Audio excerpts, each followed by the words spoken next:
Pas mungesës 3 mujore të mbikëqyrjes, këtë martë anëtarët e bordit drejtues të shërbimit spitalor klinik universitar janë mbledhur për të shqyrtuar punën e menaxhmentit të institucionit. Bordi drejtues të SHSKUK-s ka mbajtur mbledhjen e 75. Edhe kësaj radhe, ky bord nuk ka lejuar gjirimin e plot të mbledhjes dhe as praninë e kamerës në sallën e takimeve. Një javë më parë, bordi mbajti mbledhje vetëm për zgjedhjen e kryesuesit.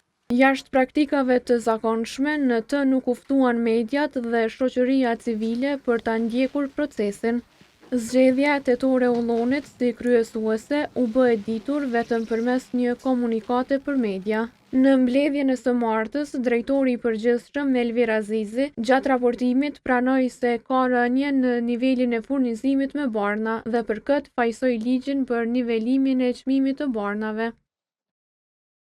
Furnizimi me barna është pak më i dobët se sa vitin e kaluar për arsye të bojkotit që kanë bërë operatorët ekonomik në kohën kur ka filluar implementimi i ligjit për çmimet e barnave. Kemi pasur një numër shumë të madh të procedurave ku kompanitë ose nuk kanë ofertuar, ose kur kanë ofertuar me çmime më të mëdha se sa kanë qenë në listën zyrtare për çmimet e barnave. Kjo na ka shkaktuar një vështirësi.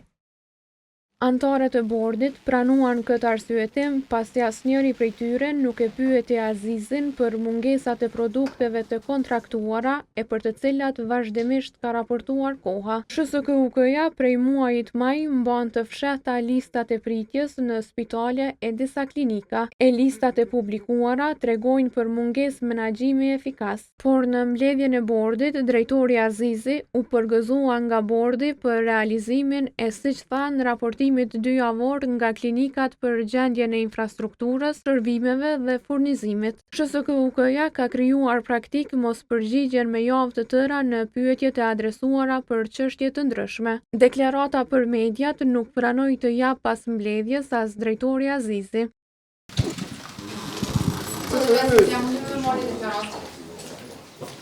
Mbledhja u monitorua dhe nga përfaqësues të shoqërisë civile dhe nga Federata Sindikale e Shëndetësisë. Nuk u ngritën çështjet kryesore që janë ngritur gjatë 3 muajve që bordi ka qenë temi në pauzë. Shëndetësia vepron me indikator dhe unë nuk pash që po ngriten edhe që argumentimi po bëhet mbi indikator të matshëm. Për mua ke goxha e çuditshme qysh menaxhmenti e pati mundësinë me ikë prej përgjegjësisë për çështje kryesore, si për shembull për furnizim me barna.